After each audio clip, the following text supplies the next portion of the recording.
என்ன என்ன வாணர் இப்படி உட்கார்ந்து கதை பேசிக்கிட்டு இருக்கீங்க? நான் கதை பேசிக்கிட்டு இருக்கதை நீ பார்த்த? வேற என்ன பண்ணிட்டு இருக்கீங்க? சுவாவால ஜாலியா உட்கார்ந்துக்கிட்டு. ஹாய் சிகர். ஹாய் ஜாமி. என்னாச்சு சிகர்? ஃபேஸ் ஒரு மாதிரி சேடா இருக்கு. உன்னை பார்த்த பாரு எப்படி நல்லா இருக்கும். எதுக்கு? நான் சிகர் கிட்ட தான பாசமா ரெண்டு வார்த்தை பேசுனேன். இப்போ யாருங்க வந்து பாசமா பேசுங்கன்னு கூப்பிட்டு அழுதது? என்ன குடுமி இப்போ எதுக்கு வந்திருக்க? வாணர் நீங்க செய்யறது உங்களுக்கே நல்லா இருக்கா? அப்படி என்ன செஞ்சிட்டேன்? என்னைய வச்சு தான் எல்லாரும் செய்யறிய. வாணர் உங்க புருஷன் வெளிநாட்டுல இருந்து வந்திருக்காவ. அதுக்கு என்ன? மகரு ஏகப்பட்ட பண்டங்கள் கொண்டு வந்திருக்காவ. அது வெளிநாட்டுல இருந்து கொண்டு வந்திருக்காவ. வந்த உடனே இது அவியலுக்கு இது இவியலுக்குன்னு பங்கு வச்சு கொண்டு வந்து தராண்டாமா. இது வரைக்கும் ஒரு முட்டாய் துண்டு கூட நீங்க அந்த பக்கம் கொண்டு வரையில. சரி ரொம்ப பிஸியா இருப்பீன்னு நினைச்சிட்டு இங்க வந்து பார்க்கலான்னு வந்தா வெட்டியானா உட்காந்து பேசிக்கிட்டு இருக்கீங்க. இப்படி பேசிட்டு இருக்கிறதுக்கு ஒரு நாள் பண்டத்தை எடுத்துட்டு வந்து தரலாம்ல வாணரு. நாங்க என்ன சாதாரணமான ஆளா? உங்க புருஷனை வரவேற்கிறதுக்காக ஏர்போர்ட் வரைக்கும் வந்திருந்தோம். எங்களுக்கு தரையிலன்னா எப்படி? முதல்ல நீங்க யாருக்கு தந்தாலும் தராட்டி நான் உங்க வீட்டு சம்மந்தி. எனக்கு எடுத்துட்டு வந்து தந்திருக்கணுமா இல்லையா? உங்களை கூட விடுங்க. எங்க விடுங்க? நான் சம்மந்தி இப்படி இருப்பான்னு நினைச்சு கூட பார்க்கல வாணரு. எப்படி இருக்கவ? யார் மாறினாலும் அவிய மத ஆளா எனக்கு எல்லாத்தையும் கொடுத்து விடுவான்னு நினைச்சேன். சரி என்னையாவது விடுங்க. உங்க தங்கச்சி பிள்ளையும் அங்கதானே இருக்கு. பேதி எடுப்பா மீன்காரிய தங்கச்சி பிள்ளையா உள்ளதான் இருக்கு. இப்ப உள்ளதா இருக்காங்க வாணரு. ஆனா அவியக்கு வாசிப்பட அங்கதானே. இங்க பார் மீன்காரி, நானே வயித்தறிச்சல்ல இருக்கேன். வசிப்படம் திரைப்படம் ஏதாவது படம் காட்டியிருந்தான்னு வச்சுக்க, பன்னர்வால இடத்துல வந்து கொண்டே கிருன்னு அறுத்து விடுவேன். இவளுக்கு கொண்டே அறுத்துறதுனா மட்டும்தான் ரொம்ப பிடிக்கும். ஆமா பிடிக்கும். விசாண்டி என்ன சொல்ல வர்றவன் காதுல ஒழுங்கா வாங்குங்களா? எல்லாத்தையும் காதுல வாங்கிட்டு தான் பேசிட்டு இருக்கோம். வாணரு நாங்க என்ன சொல்ல வந்திருக்கோங்கறத நீங்க காதுலயே வாங்கல வாணரு. காதுல வாங்குறது எத்தனாயிரம் கொடுத்து வாங்கணும்? இல்ல வாணரு, மகரு வெளிநாட்டுல இருந்து வந்திருக்காவல்ல. அதுக்கு இப்ப என்ன செய்யணுங்க? வெளிநாட்டு முட்டாய் என் பிள்ளைக்கு ஒண்ணு எடுத்துட்டு வந்து கொடுக்கணும்னு உங்களுக்கு தோணுச்சா? இங்க பாரு மீன்காரி, என் பிள்ளைக்கே நான் ஒரு சாக்லேட் கொடுக்கல. அதுக்குள்ள உன் பிள்ளைக்கு கொடுக்கறத பத்தி பேசிட்டு இருக்கா. ஆமா இந்த பிள்ளைக்கு கொடுக்காம இருந்திருப்பாவ. ரொம்ப தான் நடிக்காம பிசாண்டி. வெளிநாட்டுல இருந்து வர்றதே புறா இதே நடிப்பு தான் நடிப்பாவ. ஏ குடிமி, விவரம் தெரியாம இப்படி பேசாத. நிஜமாலே ஒரு துண்டு சாக்லேட் கூட இல்ல. போதும் பாட்டி, நீங்க அந்த வண்டர் ரிவீல் கூட சேர்ந்து நடிக்காதங்க. அது எப்படி வெளிநாட்டுல இருந்து இத்தனை வருஷம் கழிச்சு வண்டர் ரிவீல் புருஷா வந்திருக்காவ? ஒரு முட்டாய் துண்டு கூட வாங்கிட்டு வந்திருக்க மாட்டாரு. எல்லாரும் சேர்ந்து இப்படி போய் சொல்லாதங்க. சேகர், நாங்க ஏர்போர்ட்டுக்குலாம் வந்து வண்டர் ரிவீல் புருஷனை ரிசீவ் பண்றதுக்காக வந்திருந்தோம். யாருக்காக சேகர்? உனக்காக தான் நான் வந்தேன். ஆனா ஒரு சாக்லேட் கூட இந்த வண்டர் ரிவீல் இல்லன்னு சொல்லியாவ. அவேதா அப்படி இருக்காவ. நீமா சேகர், நீ அதை எனக்கு ஏதாவது எடுத்துட்டு வந்து கொடுத்திருக்கலாம்ல. சாமி நிஜமாலே சாக்லேட் இல்ல. போ சேகர், நீ வண்டர் ரிவீல் மாதிரியே பேசுறா. குடிமி இப்போ உனக்கு என்னதான் வேணும்? வெளிநாட்டு சாக்லேட் பர்ஃபியூம் தான் வேணும். வெளிநாட்டு பர்ஃபி தான் திம்பியாக்க இங்கல பர்ஃபி விக்குது, வாங்கி திங்க முடியா? ஐயோ பர்ஃபியூம்னா சென்ட், வெளிநாட்டு சென்ட். சென்ட் உனக்கு எதுக்கு? எந்த ஊருக்கு போற? நான் வேலைக்கு போறேன்ல, வேலைக்கு போகும்போது அடிச்சிட்டு போவேன். நீ வேலைக்கு போய் அங்க அடிக்கிறதே பெரிய சென்ட் தான். அதுக்கு மேல என்ன சென்ட் வேண்டி கிடக்கு? இப்போ உங்ககிட்ட நான் முடிவா கேக்குறேன். வெளிநாட்டு சாக்லேட் தர முடியுமா முடியாதா? தர முடியாது. பிசாண்டி, இதுக்கு மேல நான் இங்க நிக்க விரும்பல. நான் வெளிநாட்டுக்கு சேர்ற பிசாண்டி. சாமிமா நில்லுமா, வாணர் தான் இப்படி. நான் சாமந்தி கிட்ட கேட்டு உனக்கு சேர்த்து வாங்கி தாரேன். உள்ள பிசாண்டி, மதியாத தலைவாசல் மிதியாதேன்னு சொல்லியிருக்காவ. இது எனக்கு தர மாட்டேன்னு சொல்லிட்டாவ. நான் இப்பவே வெளிநாட்டுக்கு பண்றேன். நீ சொன்ன பழமொழி படி நடந்துட்டீனா என் வீட்டு வாசல்ல 10 வருஷம் மிதிக்க கூடாது. நான் உன்னை மதிச்சதே கிடையாதுங்க, வந்து மிதிக்காதன்னு தான் சொல்லிட்டு இருக்கேன். குடிமி எதுக்கு வாயாமங்க வந்து ஆடிட்டு போகுது? இவ்ளோ இன்சல்ட் பண்ண வரவ யார்? இங்க ஒரு சேகரோட ஒரு முகத்துக்காக தான் இந்த பக்கம் வரேன். ஏன் தம்பி முகத்தை நீ எதுக்கு பாக்கக்கு வர? அலச்சமாக்கா. ஏ குடிமி, ஏற்கனவே எல்லாருமே வயித்தாச்சல்ல நின்னுட்டு இருக்கோம். தேவையில்லாம இப்ப எதுக்கு நீ வந்து பொங்கிட்டு இருக்கா? போய் உன் வேலையை பாரு. ஒரு சாக்லேட் கேக்குறதுக்கு இந்த வீட்டுக்கு வந்தேன் பத்தியெல்லாம் என்னைய தான் சொல்லணும். சுசாண்டி நான் போறேன். போறேன்னு மட்டும் தான் சொல்லிருக்க. அந்த போறியா நீ? சாமிமா இங்கே இருந்த சாமந்தி கிட்ட போய் வாங்கிட்டு வந்து தாரேன். ஏ மீன்காரி, சாமந்தி பாக்க போறே நீ கால் எடுத்து உள்ள வச்சா? கால இருக்காது, மண்டையில கொண்டே இருக்காது. என் வீட்ல சாக்லேட் இல்ல, செண்டை இல்ல, என் புருஷனே இல்ல. மரியாதை இங்க இருந்து வெளிய போங்க. ஒரு சாக்லேட்டுக்காக ரொம்ப தான் போய் சொல்லி அவன் வீட்ல புருஷனே இல்லன்னு. சுசாந்தி உட்டா இந்த வண்ணரவில் வெளிநாட்டுல இருந்து புருஷன் வரலாம்பாவே. நம்மலாம் யார் போட்டுக்கே பாவலன்னு கூட சொல்லுவாவே. அதனால வீட்டெல்லாம் நம்மளால பேசி ஜெயிக்க முடியாது. வாங்க போவோம். ஈரு சாமிமா சாமந்தி கிட்ட ஒரு வார்த்தை கேட்டுட்டு வந்துறீ. நீ மீன்காரி எத்தனை தடவை சொன்னாலும் உனக்கு புரியாதோ? அதான் இல்லன்னு சொல்லியல. எங்க அம்மா எதுக்கு பார்க்க போற நீ? ரெண்டு பேரும் மேல வெளிய போங்க. நானே டென்ஷன்ல நின்னுட்டு இருக்கேன். டென்ஷனை கிளப்பி விட்டுக்கிட்டு இருக்கா. வெளிய போறீங்களா இல்லையா? சாமிமா வானரி குவாத்துல இருக்கவ நம்ம பேரம் வந்து வாங்கிடுவோம்.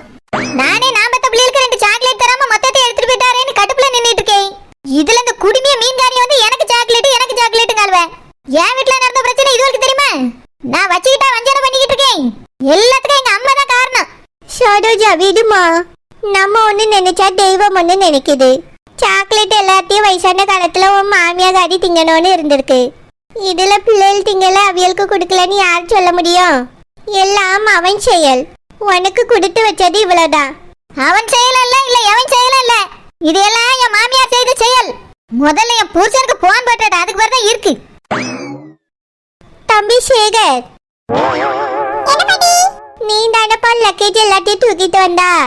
அதுல சாக்லேட் இருக்க பெட்டியை மட்டும் பார்த்து ஒளிச்சு போட்டிருக்க கூடாதா? சாக்லேட்னா யாருக்கு தான் பிடிக்காது? அந்த புளிக்கைக்கு கொஞ்சம் எடுத்துட்டு போய் கொடுக்கலான்னு நினைச்சேன்.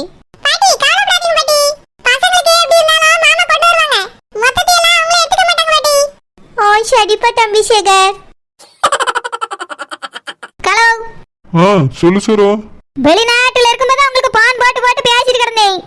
இப்போ உள்நாட்டுக்கு வந்தா கூட உங்ககிட்ட பான் போட்டு பேசி அளவு கொண்டு விட்டுட்டியே. உங்க அம்மா வந்து கூப்பிட்டா பெத்த பிள்ளைகளே பொண்டாட்டி மறந்துட்டு அப்படியே ஓடிடுவீங்களோ? உங்க அம்மையை சமாதானப்படுத்தி கொஞ்ச நேரம் இங்க இருக்க முடியாது உங்களால? சரோ, எங்க வீட்டுக்கு வராம நான் முதல்ல உங்க வீட்டுக்கு வந்தேன்ல, அதனால தான் அம்மா கோவப்பட்டாங்க. நீயே பார்த்தல எங்க அம்மா எப்படி கோவப்பட்டாவ நீ. அதனால தான் சரோ உடனே கிளம்பி வந்துட்டேன். அப்போ பெத்த பிள்ளைகள பொண்டாட்டி உங்களுக்கு முக்கியம் இல்ல, அவியதான் உங்களுக்கு முக்கியம். அப்படிதானே சொல்ல வரியே? சரோ, எனக்கு பிள்ளைகள நீ முக்கியம் இல்லைன்னு நான் சொல்லல. ஆனா எங்க அம்மா எனக்கு முக்கியம் தானே. இத்தனை வருஷம் கழிச்சு வந்திருக்கேன், அம்மா பார்க்காம அங்க வந்துட்டேன்ல. என்னதான் இருந்தாலும் அது மாமியார் வீடுன்னு தானே சொல்லுவாங்க. நான் எதுவும் நினைக்காம நீ கூப்பிட்டோன்னு பின்னாடி வந்துட்டேன் சரோ. ஆனா அம்மா இவ்வளவு வருத்தப்படுவாங்கன்னு நினைச்சு பார்க்கல. உன்னையும் தானே நான் கூப்பிட்டேன், நீ பின்னாடி வந்திருக்கலாம்ல. நீ கூப்பிட்டோன்னே நான் உங்க வீட்டுக்கு வந்தேன்ல. அம்மா நீ எதுக்கு இங்க வர மாட்டேங்கிற? நான் வெளிநாட்டுக்கு போகும்போது இங்க தானே இருந்தா, இப்பயும் நீ இங்க வா சரோ. இங்க பாருங்க, உங்களுக்கு என்ன பத்தி சரியா தெரியல.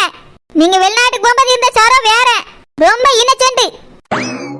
உங்க அம்மா கஞ்சியே தரலனாலும் பட்னி கிடந்து அழுதுட்டு கிடப்பேன். இப்ப இருக்க சரோ அப்படி கிடையாது. ரெண்டு பிள்ளைகளையும் தனியால வளர்த்திருக்கேன். இந்த வீட்ல நான் தான் ராஜா, நான் தான் மந்திரி.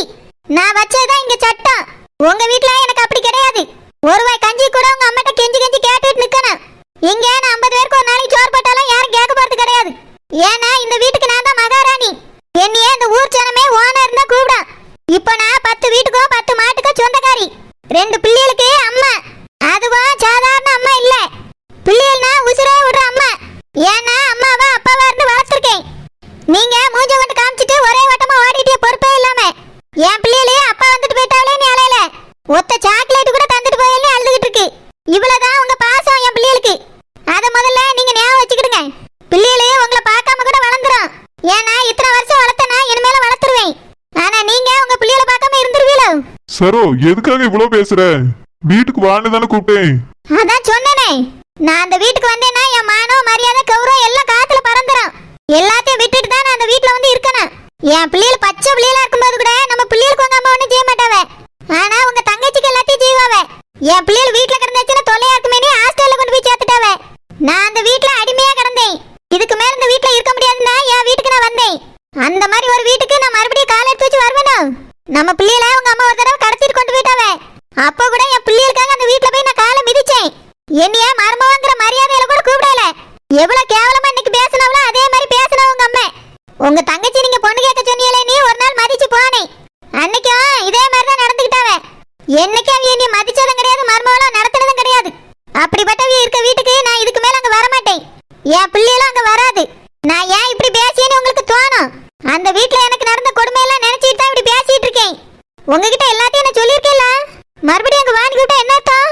சரோ அப்போ நான் இங்க இல்ல, இப்பதான் நான் வந்துட்டேன்ல. அப்போ வேணா எங்க அம்மா ஏதாவது தப்பா நடந்துக்கலாம், உனக்கு சாப்பாடு தராம கூட போட்டிருக்கலாம். ஆனா இப்போ நான் உன் கூட இருக்க போறேன் சரோ. நீ தான் எனக்கு சமைச்சு தர போற. உன்னையும் பிள்ளைகளையும் நான் நல்லா பாத்துக்கிட்டேன். வா. இங்க பாருங்க, நம்ம பிள்ளைகளே இந்த ஒரு ஸ்கூல்ல தான் படிச்சிட்டு இருக்கு. இதுக்கு மேல மாத்திட்டாங்க வர முடியாது. அதனால நீங்க சொன்ன அதே வார்த்தையை நான் சொல்லி உங்களை நான் ரொம்ப நல்லா பாத்துக்கிடுவேன். உங்களுக்கு ரொம்ப நல்ல பொண்டாட்டியா நடந்துக்கிடுவேன். வேலைக்கு அழகா சமைச்சு தருவேன். உங்களுக்கு ஒரு மரியாதை குறைச்சல் வராதபடிக்கு நான் நடந்துக்கிடுவேன். உங்களையும் பிள்ளைகளையும் நான் காப்பாத்தி நீங்க இங்க வாங்க. சரோ உன்னையதான் நான் இங்க கூப்பிட்டு இருக்கேன். நீ அங்க இனி கூப்பிட்டா என்ன அர்த்தம்? நீங்க வா சரோ, எங்க அம்மையை நான் பாத்துக்கிட்டேன். உங்க அம்மையா நீங்க பாத்துக்கிட்டே தான் இருப்பீங்க. எனக்கு கொடுமை நடந்தாலும் நீங்களும் பாத்துக்கிட்டே தான் இருப்பீங்க. இந்த இப்ப கூட வாசல்ல வந்து கூப்பிட்டானே ஓடி போனீங்களே, அந்த மாதிரி தான் நடக்கும். உங்க அம்மையை மதிச்சு நான் கூப்பிடியா, எங்க அம்மா கூடியா, சித்தி கூப்பிடியாவே? ஏன் நீங்க கூட தான் கூப்பிட்டிய? ஒருத்தர் வார்த்தையாவது மதிச்சு உங்க அம்மா எங்க வீட்டுக்குள்ள வந்தாங்களோ? அப்படி என்ன கொடுமை பண்ணிட்டு உங்க அம்மைக்கு நாங்க என்னையதான் இங்க கொடுமை பத்தி அனுப்பினாவே எங்க அம்மா ஒரு வார்த்தை கூட போய் கேட்கவும் இல்ல. ஏன் நீங்க என் புருஷன் தானே, நீங்க கூட தான் கேட்கல. அவி எதுக்காக கோபடியாவே? இப்பவே இவ்வளவு கோபமா இருக்கவியே, நான் அந்த வீட்டுக்கு வந்தா என்னைய நல்லா பாத்துக்கிடுவாங்களோ? இல்ல அந்த வீட்டுல நான் கௌரவமா தான் வாழ முடியுமா? என்னைய ஒரு வேலைக்காரி மாதிரி தான் நடத்துவாவே. நாய்க்கு வச்ச மாதிரி தான் சோறு வைப்பாவே. என்னாலலாம் மாமியார் கொடுமையை இன்னொருக்க அனுபவிக்க முடியாது. நான் இப்போ சாதாரண பொண்ணு கிடையாது. நான் ஒரு ஓனர். எனக்கு நீ சில பொறுப்புகள் இருக்கு, சில கடமைகள் இருக்கு. என்ன பொறுப்பு, என்ன கடமை சரோ? உனக்கு என்னையும் பிள்ளைகளையும் பாத்துக்கிட்டே தவிர வேற என்ன பொறுப்பு இருக்கு, என்ன கடமை இருக்கு? ஆமா, கல்யாணம் முடிஞ்சிட்டா புருஷனை பிள்ளைகளை மட்டும் தான் பாத்துக்கிடணும். பிறந்த வீட்டை அப்படியே மறந்துடணும். இங்க பாருங்க, எங்க அம்மா கூட எங்க அப்பா இல்ல, நான் தான் இருக்கேன். எங்க அம்மையை பாத்துக்கிட வேண்டிய பொறுப்பு எனக்கு தான் இருக்கு. எங்க அம்மைக்கு வயசாகி போச்சு. என் தம்பிக்கு என்ன கல்யாணம் ஆகல, பொறுப்பும் வரல, என்ன விவரமும் வரல. என் தங்கச்சியை கட்டி கொடுத்து அனுப்பியாச்சு. இந்த 10 வீட்டுக்கும் நான் தான் ஓனர். 10 மாட்டையும் நான் தான் கட்டி காத்துக்கிட்டு இருக்கேன். இந்த வீட்டை பார்க்க வேண்டிய பொறுப்பு எனக்கு தான் இருக்கு. நான் மட்டும் இங்க இல்லைன்னா கண்ட குடுமி குட்டி சாத்தாலும் வந்து இந்த வீட்டுக்குள்ள கும்மி அடிச்சிட்டு போயிடும். எங்க அம்மைக்கு ஒரு நல்ல பிள்ளையா இருக்கேன். என் தம்பி தங்கச்சிக்கு ஒரு நல்ல பொறுப்பான அக்காலா இருந்திருக்கேன். நான் பெத்த பிள்ளைகளுக்கு நல்ல அன்பான அம்மாவா இருக்கேன். இந்த ஊருக்கே நான் ஓனரா இருக்கேன். இந்த 10 வீட்டுக்கும் நான் தான் ஓனரா இருக்கேன். இத பாத்துக்கிற வேண்டிய பொறுப்பும் என்கிட்ட மட்டும் தான் இருக்கு. எல்லாரும் என்னைய நம்பிதான் இருக்காவ. அதனால இத விட்டுட்டு நாங்க வந்து இருக்க முடியாது. அதுக்கு தான் சொல்றேன், எனக்கு சில பொறுப்புகள் இருக்கு, கடமை இருக்கு. நீ இதெல்லாம் விட்டுட்டு உங்க அம்மாட்ட வந்து அந்த கொடுமையெல்லாம் அனுபவிச்சுட்டு இருக்க முடியாது. எத்தனை இடத்துல பாத்திருக்கேன் மாமியார் கொடுமை, அந்த கொடுமை தான் அங்க எனக்கு நடக்கும். என் பிறந்த நாளைக்கு நீங்க என்ன கொடுத்து விட்டீங்களோ எனக்கு தெரியாது. உங்க அம்மா எனக்கு செங்கலை பார்சல் பண்ணி கொண்டு வந்து கொடுத்துட்டு போச்சு. இப்படிதான் உங்க அம்மா நீ நடத்துற லட்சணம் எல்லாம். நீங்க இங்க வந்து இறங்கி ஏட்ட 2 வார்த்தை கூட பேசல, அதுக்குள்ள வீட்டு வாசல் வந்து பிடிச்சி இழுத்துட்டு போயிட்டாவ. இங்க பாருங்க, உங்களுக்கு நானும் பிள்ளைகளை வேணும்னா இங்க வாங்க. என்னால அந்த வீட்டுல வந்து இருக்க முடியாது. நான் சொல்ல வேண்டியதை சொல்லிட்டு இதுக்கு மேல நீங்க தான் முடிவு எடுக்கணும். வெளிநாட்டுல இருந்து வந்தீங்களே, நம்ம பிள்ளைகளுக்கு ஏதாவது கொடுத்தீங்களா? ஒரே ஒரு சாக்லேட் என் பிள்ளைகள் தின்னுச்சா? தரலான்னு தான் நினைச்சு சரோ, அதுக்குள்ள அம்மா வந்துட்டாவில்ல. அம்மா வந்துட்டா பெத்த பிள்ளைகளை பொண்டாட்டியில மறந்துருமா? மொத்தமா அள்ளி கட்டிட்டு அங்க வந்து கொடுத்துட்டியே. இங்க பாருங்க, நாங்க வேணும்னா அங்க வாங்க, வேண்டாம்னா அங்கேயே இருந்துக்கிடுங்க. உங்ககிட்ட போன்ல பேசி பேசி எனக்கு தொண்டை தண்ணிலாம் போச்சு. நான் போன வைக்கேன். வெளிநாட்டுல இருக்கும்போது போன போட்டு போட்டு கத்திக்கிட்டு கிடந்தேன். இங்க வந்துட்டாரு, நம்ம பக்கத்திலே இருப்பாரு, நம்ம விரல பிடிச்சிட்டு பேசுவாருன்னு நினைச்சு ஆசைப்பட்டு இருந்தேன். ஆனா இப்பயும் நான் போன்ல தான் பேச வேண்டியிருக்கேன், தலையெழுத்து. என் புருஷன் வந்துட்டாரு, அவர் கையை கோர்த்துட்டு இந்த தெருவெல்லாம் சுத்தி வரணும்னு ஆசைப்பட்டேன். ஆனா இப்பயும் போன்ல தான் கையை கோர்த்துட்டு இருக்க வேண்டியிருக்கு. சரி, இதெல்லாம் நினைக்கும் போது எனக்கு டென்ஷன் ஏறுது. இவருக்கு என்ன தெரியும், இந்த ஊருக்குள்ள எத்தனை பேர் எத்தனை கேள்வி நீ கேட்டுப்பாவ. நீ வந்துட்டாரு, இதுக்கு மேல யாரும் நம்மள ஒரு வார்த்தை பேச முடியாதுன்னு நினைச்சிட்டு இருந்தேன். ஊர் முழுக்க இவர்தான் என் புருஷன் புருஷன்னு சொல்லணும்னு ஆசைப்பட்டேன். அதுக்குள்ள